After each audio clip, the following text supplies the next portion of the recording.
ஆஸ்திரேலியாவின் லண்டனில் கர்ப்பிணி தாயொருவரின் மரணத்திற்கு காரணமான அதிவேக வாகன விபத்து தொடர்பாக மெட்ரோபாலிட்டன் காவல்துறை அதிகாரிகள் இருவர் நீதிமன்றத்தில் முன்னிலைப்படுத்தப்பட்டுள்ளனர். விபத்து ஏற்படுவதற்கு சற்று முன்பதாக காவல்துறை அதிகாரி ஒருவர் மணிக்கு சுமார் 80 மைல் வேகத்தில் வீதியின் தவறான பக்கத்தில் வாகனத்தை செலுத்தியதாக நீதிமன்றத்தில் தெரிவிக்கப்பட்டுள்ளது. கடந்த 2024ஆம் ஆண்டு அக்டோபர் மாதம் 17ஆம் தேதியன்று தென்கிழக்கு லண்டனின் எல்தம் ரோடில் இந்த கொடூர விபத்து ஏற்பட்டுள்ளது.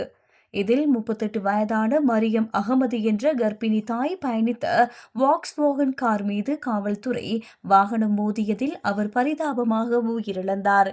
அவரது வயிற்றில் இருந்த குழந்தையையும் காப்பாற்ற முடியாமல் போயுள்ளது.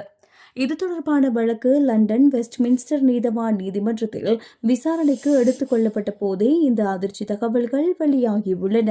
வழக்கு தொடர்ந்தர் கேத்தரின் ஃபொரால்டி நீதிமன்றத்தில் தெரிவிக்கையில், விபத்து நடந்த வீதியில் வேக எல்லை மணிக்கு 30 மைல் ஆகும்.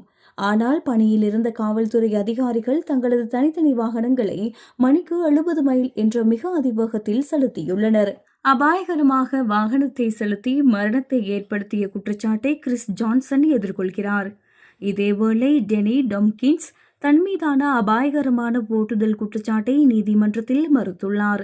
காவல்துறை நடத்தைக்கான சுயாதீன அலுவலகத்தின் விசாரணையை தொடர்ந்து இந்த அதிகாரிகள் மீது குற்றச்சாட்டுகள் சுமத்தப்பட்டுள்ளன. தற்போதைய நிபந்தனையற்ற பிணையில் விடுவிக்கப்பட்டுள்ள இவ்விரு அதிகாரிகளும் எதிர்வரும் ஜூன் மாதம் 25ஆம் தேதி ஓல்ட் பெய்லி நீதிமன்றத்தில் மீண்டும் முன்னிலைப்படுத்தப்பட உள்ளனர்.